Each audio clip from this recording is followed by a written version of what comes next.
On touche le sol, on relâche la nuque, les épaules, on caresse le sol et à l'inspire, on revient. Moi, ce que j'aime particulièrement dans les pratiques d'Iris, c'est la diversité et la richesse de son enseignement de yoga, qui ne consiste pas seulement en une pratique posturale, mais aussi sur la philosophie du yoga, l'histoire du yoga aussi, et notamment sur les pranayamas, donc les techniques de respiration du yoga, où elle en propose vraiment une grande variété et c'est très nourrissant pour moi en fait. C'est un peu nouveau pour moi le yoga, j'en avais pas vraiment pratiqué, donc je me considère plutôt comme débutant.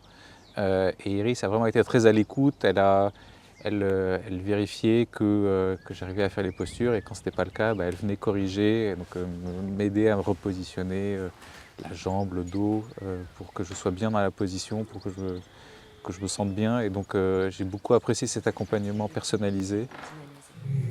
Observez les sensations dans les flancs, à droite et à gauche. Sa voix, en termes de guidance, est super agréable à suivre. Et on se laisse déposer, on est vraiment entre ses mains et on se laisse guider par le son de sa voix qui a été super bénéfique. Bien, vous amenez de la conscience sous les pieds,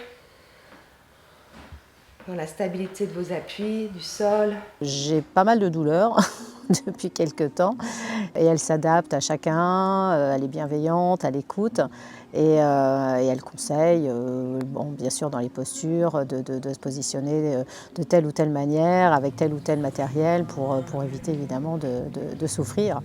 Et voilà, j'ai beaucoup aimé ça.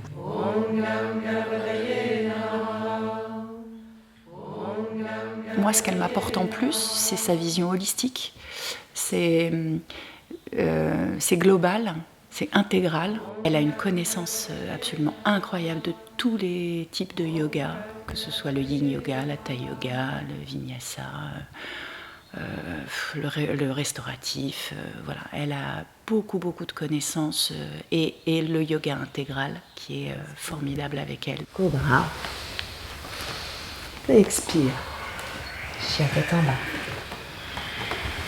Ce que j'aime avec elle, c'est le fait que le yoga, il est vraiment complet. Il y a les pratiques posturales avec les asanas, mais il y a aussi des mantras, il y a des méditations, des visualisations. Et puis, Iris, en tant que personne, je trouve qu'elle est vraiment dédiée au yoga. C'est quelqu'un qui est allé en Inde plusieurs fois, ça se sent, elle a beaucoup à transmettre. Et aussi, j'aime sa bienveillance, sa douceur. Quand on pratique avec Iris, en fait, on se sent vraiment accompagné, on se sent vraiment bien.